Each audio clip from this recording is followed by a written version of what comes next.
जम्मू कश्मीर प्रशासन की इस साल की सबसे बड़ी उपलब्धि अगर माने तो वो यही थी कि इस साल की अमरनाथ यात्रा इतिहास में सबसे सफल रही है। आज अमरनाथ यात्रा का आखिरी जत्था छड़ी मुबारक के साथ अमरनाथ गुफा की ओर रवाना हुआ।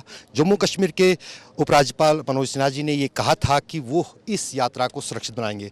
सर, कैसा आपको सुकून मिला है? एक तो मैं बुनियादी तौर पर आपकी बात से असहमत हूँ कि सबसे बड़ा काम अमरनाथ यात्रा हुआ है।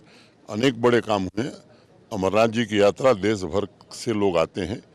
मैं आभारी हूँ जम्मू कश्मीर के नागरिकों का, आवाम का, जिन्होंने इस तरह से सहयोग किया इस पूरी यात्रा में कि यहाँ से एक अच्छी फीलिंग लेकर के देश भर के लोग गए हैं।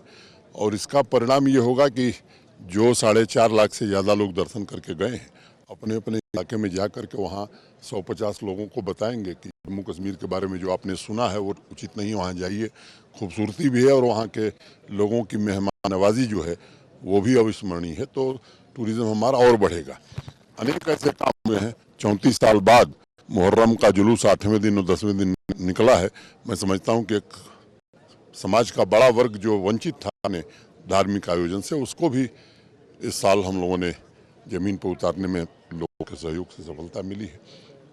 सर, सबसे खास से जो पहल पिछले 3 साल में आपने की है वो है कि आम जनता तक गवर्नमेंट पहुंचे। 900 सुविधाएं जो हैं अब ऑनलाइन है। किसी को भी जो है ऑनलाइन पे जाके बिना किसी भेदभाव के अपनी वो सुविधाएं हासिल कर सकते हैं। जम्मू कश्मीर में थोड़ा ई गवर्नेंस और ऑनलाइन सर्विसेज थोड़ा देर से शुरू हुई। आज मुझे खुशी है कि 900 से ज़्यादा सर्विसेज ऑनलाइन हो गई हैं।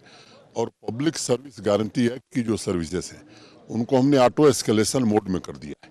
मैंने अगर किसी व्यक्ति को इनकम सर्टिफिकेट लेना है, तहसीलदार साहब को देना है, और पब्लिक सर्विस गारंटी एक्ट में 15 दिन की समय सीमा है।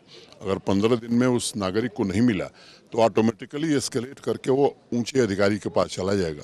उनके ऊपर फाइनेंशियल पेनाल्टी भी लग सकती है, वो तो लगेगी ही, और प्रशासनिक कार्रवाई भी हो सकती है। मुझे लगता है कि जनता का शासन यही होता है, जन केंद्रित प्रशासन ही होता है। उसी की हम कोशिश कर रहे हैं।